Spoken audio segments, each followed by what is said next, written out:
Count down మొదలైపోయింది. వారంలోనే కేంద్ర ప్రభుత్వం కొత్త బడ్జెట్ ప్రవేశపెట్టబోతోంది. యూనియన్ బడ్జెట్ ఆఫ్ ఇండియా 2026-27 కోసం ఇండియా మొత్తం వెయిట్ చేస్తోంది. ఈ బడ్జెట్లో కూడా మిడిల్ క్లాస్ కు భారీ ఊరట దక్కుతుందా? జాయింట్ ట్యాక్స్ ఫైలింగ్ తీసుకురాబోతున్నారనే ఊహాగానాలు నిజమవుతాయా? పెళ్లైన జంటల కోసం బడ్జెట్లో బంపర్ ఆఫర్ ఉండబోతోందా? ఆర్థిక మంత్రి నిర్మలా సీతారామన్ మధ్యతరగతి ప్రజలకు బిగ్ రిలీఫ్ నిచ్చేలా ఏం ప్రకటించబోతున్నారు?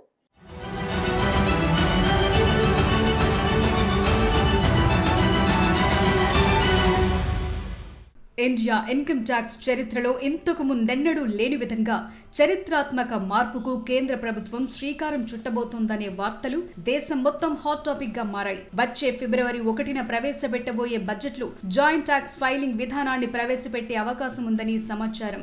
ఈ నిర్ణయం గనుక అమల్లోకొస్తే భారత్లోని లక్షలాది కుటుంబాలకు, అదేవిధంగా ఒక్కరే సంపాదిస్తున్న ఇళ్లకు భారీ ఊరట దక్కనుంది. ఇంకాస్త క్లియర్ గా చెప్పాలంటే వివాహమైన జంటలకు పన్ను భారం తగ్గుతుంది. ఇందుకోసం కేంద్రంలోని మోదీ సర్కార్ ప్రణాళికలను రూపొందిస్తోంది. జాయింట్ ట్యాక్స్ ఫైలింగ్ కి సంబంధించి వచ్చిన ప్రతిపాదనలను ఆర్థిక మంత్రిత్వ శాఖ పరిశీలిస్తోంది. ఒకే ఆదాయ వనరుపై ఆధారపడిన కుటుంబాలకు ఉపశమనం కలిగించేందుకు ఈ సంస్కరణ వీలు కల్పిస్తుంది.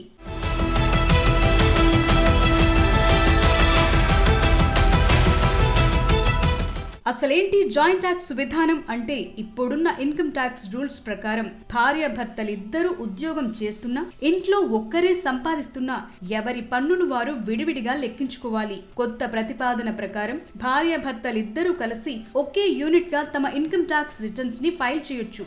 ఆదాయం లేని భాగస్వామికి లభించే పన్ను మినహాయింపులను కూడా సంపాదిస్తున్న వ్యక్తి తన ఆదాయంపై వర్తింప చేసుకునేందుకు వీలుంటుంది. ఈ బడ్జెట్ లో కేంద్రం గాని దీన్ని అమల్లోకి తెస్తే కొన్ని లక్షల కుటుంబాలకు లాభం జరుగుతుంది. ఈ విధానం వల్ల ప్రధానంగా కొన్ని వర్గాలకు ప్రయోజనం కలుగుతుంది. ముఖ్యంగా సింగిల్ ఇన్కమ్ ఫ్యామిలీస్ కి. ఇంట్లో భర్త మాత్రమే సంపాదిస్తూ భార్య హౌస్ వైఫ్ గా ఉంటే ఇప్పటిదాకా భార్యకు వచ్చే ప్రాథమిక పన్ను మినహాయింపులు వృధా అయ్యేవి. అదే జాయింట్ ట్యాక్స్ గనుక అమల్లోకి వస్తే భార్య వాటా పన్ను ప్రయోజనాన్ని కూడా భర్త పొందేందుకు వీలుంటుంది. దీనివల్ల పన్ను భారం భారీగా తగ్గుతుంది. ఇక అధిక ఆదాయం ఉన్న వారికి కూడా ఈ జాయింట్ ట్యాక్స్ ఫైలింగ్ వల్ల ఎంతో మేలుంటుంది. భార్య భర్తలిద్దరూ సంపాదిస్తుంటే ఒకరికి ఎక్కువ, మరొకరికి తక్కువ ఆదాయం ఉంటే ఇద్దరిని కలిపి లెక్కించడం వల్ల ట్యాక్స్ స్లాబ్ మారే అవకాశం ఉంటుంది. దాంతో పన్ను ఆదా అవుతుంది. ఇక హోమ్ లోన్స్, ఇతర సెక్షన్ 80C పెట్టుబడులు, మెడికల్ ఇన్సూరెన్స్ల ప్రీమియంలపై ఇద్దరికి కలిపి గరిష్ట పరిమితి వరకు ప్రయోజనం పొందే వీలుంటుంది.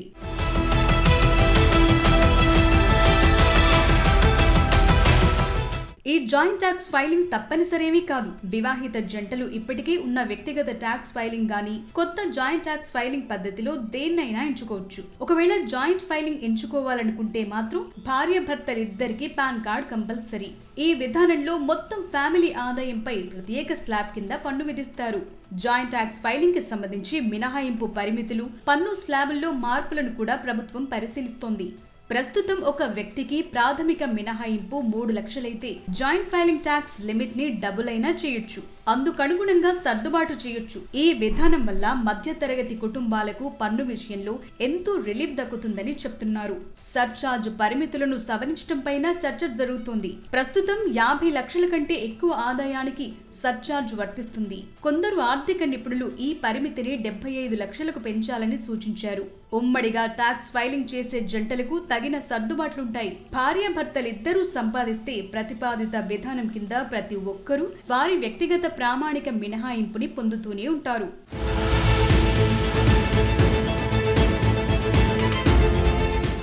దేశంలోని మధ్యతరగతి ప్రజల్లో పెరిగిన జీవన వ్యయం, ద్రవ్యోల్బణం దృష్ట్యా వారి చేతుల్లో ఖర్చు చేయదగ్గ ఆదాయం పెంచటమే కేంద్ర ప్రభుత్వ ప్రధాన ఉద్దేశంగా కనిపిస్తోంది. ఈ విధానం ఇప్పటికే పాశ్చాత్య దేశాలలో అమల్లో ఉంది. దీన్నిప్పుడు భారత్లో ప్రవేశపెట్టడం ద్వారా పన్ను చెల్లింపుదారుల సంఖ్యను పెంచడంతో పాటు కుటుంబాలకు ఆర్థిక భద్రత కల్పించొచ్చని నిపుణులు భావిస్తున్నారు. అయితే ఈ ప్రతిపాదనపై కేంద్రం ఎలాంటి నిర్ణయం తీసుకోబోతోందనే దానిపై ఫిబ్రవరి 1న ఆర్థిక మంత్రి నిర్మలా సీతారామన్ ప్రవేశపెట్టబోయే బడ్జెట్ తో స్పష్టత వస్తుంది. ఒకవేళ నిర్మలా సీతారామన్ గనుక బడ్జెట్ లో జాయింట్ ట్యాక్స్ ఫైలింగ్ ప్రకటిస్తే అది నిజంగా మధ్యతరగతి ప్రజలకు బిగ్గెస్ట్ ట్యాక్స్ గిఫ్ట్ అవుతుంది. ఆదాయపు పన్ను చెల్లింపు విధానంలో ఇదొక కొత్త శకానికి నాంది పలికినట్లవుతుంది. దీనికోసం మిడిల్ క్లాస్ ప్రజలంతా ఆశగా ఎదురు చూస్తున్నారు.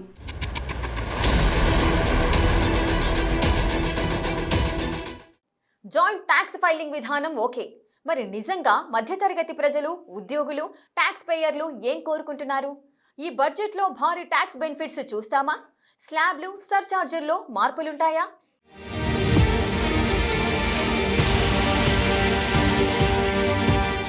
2026 కేంద్ర బడ్జెట్ సమీపిస్తున్న తరుణంలో లక్షలాది మధ్యతరగతి కుటుంబాలు, జీతాలు పొందే ఉద్యోగులు, వ్యక్తిగత పన్ను చెల్లింపుదారులు మరోసారి ఆర్థిక మంత్రి నిర్మలా సీతారామన్ వైపు ఆశతో, నిరీక్షణతో చూస్తున్నారు. ఈ సంవత్సరం పన్నుల నుంచి ఉపశమనానికి సంబంధించి అంచనాలు ఎక్కువ ఉన్నాయి. ఇదే సమయంలో కొన్ని కీలక డిమాండ్లు చర్చకొస్తున్నాయి. వీటిలో మొట్టమొదటిది ఒకే ఆదాయపు పన్ను రిటర్న్ ఫామ్. ఇది చాలా కాలంగా పెండింగ్ లో ఉన్న డిమాండ్. ప్రస్తుతం పన్ను చెల్లింపుదారులు వారి ఆదాయ వనరులను బట్టి 7 వేర్వేరు ఫామ్లను ఫిల్ చేసి రిటర్న్స్ ఫైల్ చేస్తున్నారు. ఇది ప్రతిసారి గందరగోళానికి దారితీస్తోంది. రిటర్న్స్ ఫైల్ చేసే క్రమంలో లోపాలకు దారితీస్తోంది. కామన్ ఐటీఆర్ ఫామ్ తీసుకొస్తే పన్ను చెల్లింపుదారులు తమ ఆదాయ మార్గాలను ఎంచుకుని సంబంధిత విభాగాలను మాత్రమే చూసేందుకు వీలు కలుగుతుంది. ఇది ఐటీఆర్ దాఖలును సులభతరం చేయటమే కాదు, పన్ను చెల్లింపుదారులకు ఒత్తిడి లేకుండా చేస్తుందని చాలా నమ్ముతున్నారు.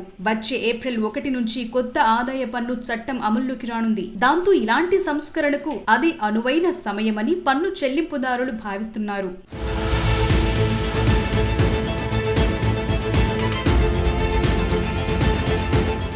కొత్త ఆదాయపు పన్ను చట్టం కింద స్పష్టమైన నియమాలుండాలని కోరుతున్నారు. 60 ఏళ్లకు పైగా అమల్లో ఉన్న ప్రస్తుత చట్టాన్ని ఏప్రిల్ నుంచి కొత్త ఇన్కమ్ ట్యాక్స్ యాక్ట్ భర్తీ చేస్తుంది. దశాబ్దాలుగా లెక్కలేనన్ని సర్క్యులర్లు, నోటిఫికేషన్లు జారీ చేశారు. ఇప్పటికీ పన్ను చెల్లింపుదారులకు ఏ నియమాలు వర్తిస్తాయో తెలుసుకోవటం కష్టంగా మారింది. అందువల్ల కొత్త చట్టం కింద చెల్లుబాటయ్యే సూచనలన్నింటినీ లిస్ట్ చేసి కొత్త సెక్షన్ నెంబర్లను మ్యాప్ చేస్తూ ప్రభుత్వం ఓ మాస్టర్ సర్క్యులర్ జారీ చేస్తుందని పన్ను చెల్లింపుదారులు ఆశిస్తున్నారు. ప్రతి సంవత్సరం ఈ డాక్యుమెంట్ ని అప్డేట్ చేస్తూ వెళితే గందరగోళం తగ్గుతుందని చెప్తున్నారు. టీడీఎస్ రూల్స్ ని కూడా సరళతరం చేయాలనే డిమాండ్ ఉంది. చాలా మంది పన్ను చెల్లింపుదారులు ఈ వ్యవస్థ క్లిష్టంగా మారిందని భావిస్తున్నారు. టీడీఎస్ విభాగాల సంఖ్యను తగ్గించడం, తక్కువ ప్రభావ నిబంధనలను విలీనం చేయడం, రేట్లను 2-3 స్లాబ్స్ కు మాత్రమే పరిమితం చేయాలనే డిమాండ్లొస్తున్నాయి. ఫిజికల్ టీడీఎస్ సర్టిఫికెట్ల అవసరాన్ని తొలగించాలనే సూచనలు కూడా వినిపిస్తున్నాయి. ఎందుకంటే అన్ని వివరాలు ఇప్పటికీ ఫామ్ 26A ద్వారా ఆన్లైన్ లో అందుబాటులో ఉన్నాయి. అనవసరమైన ట్యాక్స్ లిటిగేషన్లన్నీ నివారించేందుకు టీడీఎస్ లెడ్జర్ వ్యవస్థని కూడా ఆర్థిక నిపుణులు సూచిస్తున్నారు.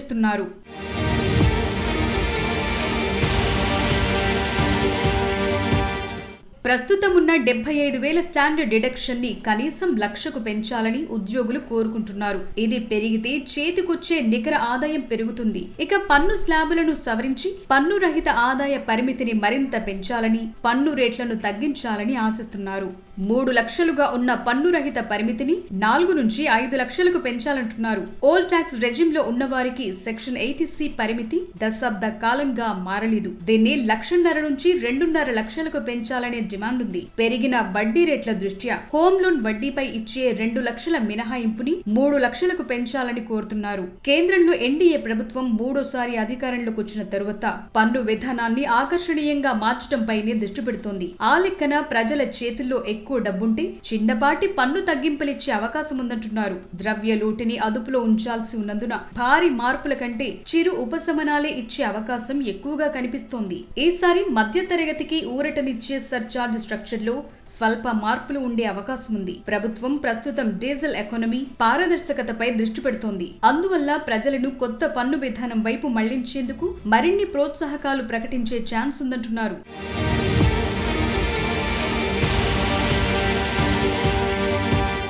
దేశంలో పెరిగిపోతున్న ఎయిర్ పొల్యూషన్ ని ఎదుర్కోవటంలోనూ పన్ను విధానం సాయపడుతుందనే అభిప్రాయాలు వినిపిస్తున్నాయి. అనేక నగరాల్లో వాయు కాలుష్యం ప్రజల రోజువారీ జీవితాన్ని ప్రభావితం చేస్తోంది. దాంతో తీవ్రమైన అనారోగ్య సమస్యలు వస్తున్నాయి. అందువల్ల కాలుష్యం వల్ల ప్రభావితమవుతున్న ప్రజారోగ్య ప్రభావాన్ని దృష్టిలో ఉంచుకుని కొత్త పన్ను విధానంలో ఎలక్ట్రిక్ వాహనాల కొనుగోళ్లకు ప్రత్యేక పన్ను ప్రోత్సాహకాల కోసం డిమాండ్ పెరుగుతోంది. పన్ను చెల్లింపుదారులు దీన్ని మినహాయింపుగా పరిగణించాలని వాదిస్తున్నారు. ఈ ఏడాది బడ్జెట్ సరళమైన, న్యాయమైన పన్నులతో ఉండాలని కోరుతున్నారు. బడ్జెట్ కు కౌంట్ డౌన్ మొదలవటంతో పన్నుల విషయంలో ప్రజల్లో ఉన్న ఆందోళనల్ని, అంచనాలను ప్రభుత్వం పరిగణలోకి తీసుకుంటుందని పన్ను చెల్లింపుదారులు ఆశిస్తున్నారు.